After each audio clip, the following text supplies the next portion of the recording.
In today's video, following the comments that I got on the last video about Africans abroad building houses back at home, which I will link here or here if you haven't watched it, let's talk about the types of houses you should never build or buy. Hello everyone, my name is Diakola. I have lived in Canada for over 25 years. Welcome back to this side of life. And if you're new here, welcome and thank you all for joining me today. It is clear from the last video that if you're an African living abroad, building a house back at home is fraught with issues and is very stressful. And the probability of being scammed is very high. Many people were saying you have to go there to go and supervise. You cannot just be building a house remotely. You have to be there with your feet on the ground to supervise the project yourself, which is very stressful and it's a lot of work.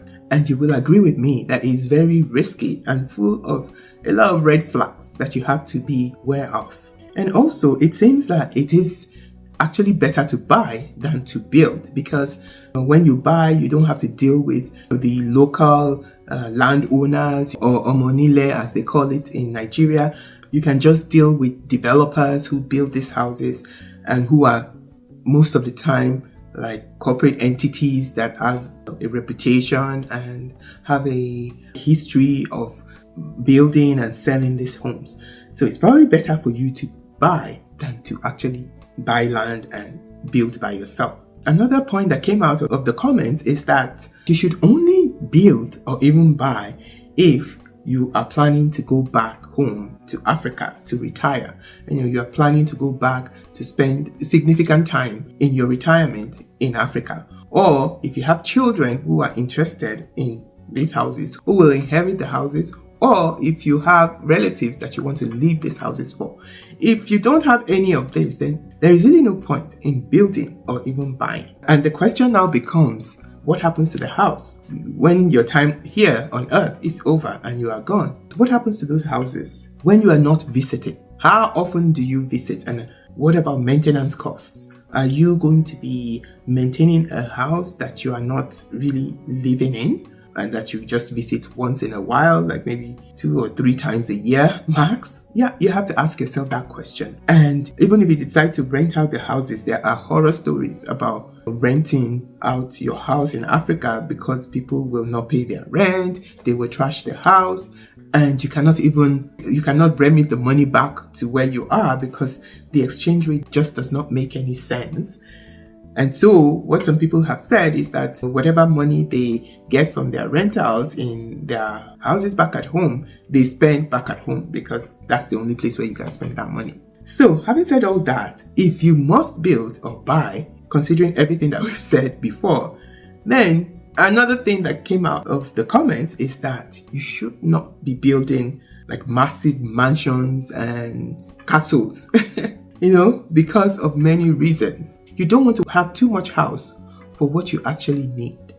Do you really need that much space? You can only sleep in one room at a time. And, with the children all grown up and being on their own, it's probably just you and your spouse. So how much space do you actually need?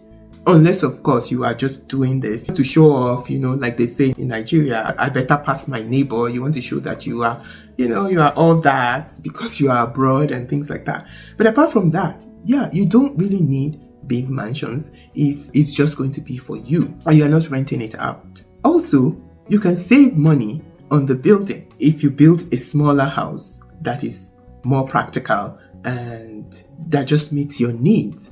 And I'm not saying it's not because you don't have the money to build a big house, because I know if you're abroad and you go back home with your hard currency, you are able to afford to build huge and massive houses. But should you do that when you can build a smaller house and save the extra money to invest in other things, like the financial people tell us? Diversify your portfolio. Don't put all your money in the house. You can invest in other things. We talked about opportunity cost in the previous video. That's the alternative that you are foregoing if you spend all that money on one house. Instead of doing that, you can invest, for example, in startups. You can invest in businesses. You can invest in even people. Like, there are so many people in Africa who need a hand up right? There are so many children who want to go to school and not able to go to school. Instead of spending all that money in a huge house, why don't you build a small house and then spend the rest of the money helping other people? That's something that you can use your money for that will make a huge impact in somebody's life. Also, if you build a smaller house, the maintenance costs are less, because the bigger the house, the bigger the problem. The bigger the house, the bigger the probability of something going wrong somewhere, the more the maintenance costs. So you just make things easier for yourself, especially as you are growing older. You don't want to be spending time looking for carpenter, and looking for plumber, and looking for electrician. You want to spend your time doing more productive, more important things than maintaining a house. So build a smaller house so that your maintenance costs are manageable and your maintenance effort and your maintenance elbow grease is less, and you have less to worry about. Then finally, something else is that as you grow older, if you build these massive mansions that have like multiple stories, somebody was saying in the comment section that they built a house in Nigeria and now they are 60 plus and they cannot climb the stairs. They can't even go up the stairs. And so they live in the main floor and all those upper floors are just wasted. So yeah, most of the time it's actually better to build a bungalow because you are thinking about yourself in old age. We all know that our parents and our seniors, they don't want to be climbing the stairs if possible. As much as possible, they want to avoid climbing the stairs because then your knees are not the same, your joints are not the same. And so what is the point building a mansion with multiple stories when you will not be able to climb the stairs to go to the upper floors? So just build what you need.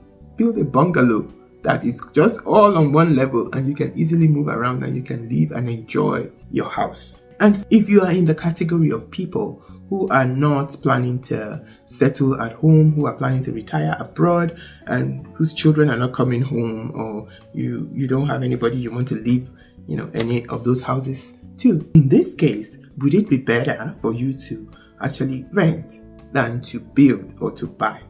You can rent. You can rent a place every time you go home to Africa. There are now a lot of shortlets and Airbnb and things like that you can take advantage of when you go home. Or even just until you are able to build a place or buy a place, you can always rent a place. Another comment that came up in the last video is that the commenter said they think that building a house at home is not really an investment. It is not an asset. It is rather a liability because you keep spending on it to maintain it, and who knows what's going to happen to the house at the end of the day. And if you must build a moderately sized house and not castles and mansions, will be more manageable and will be less waste of resources. Let us know what you think in the comment section below. That's it for today. Thank you so much for joining me again. And I would like to know what you think about this issue of building back at home. What kind of houses you should never build back at home?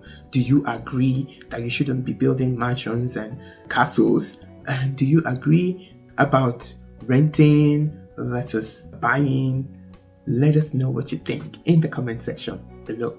Don't forget to like, share, subscribe, and hit the notification bell so you know whenever I upload new videos. And also, stay tuned to this channel for much more interesting content coming your way. Until I come your way again, until the next video, you go out and make it the best days of your life. Bye!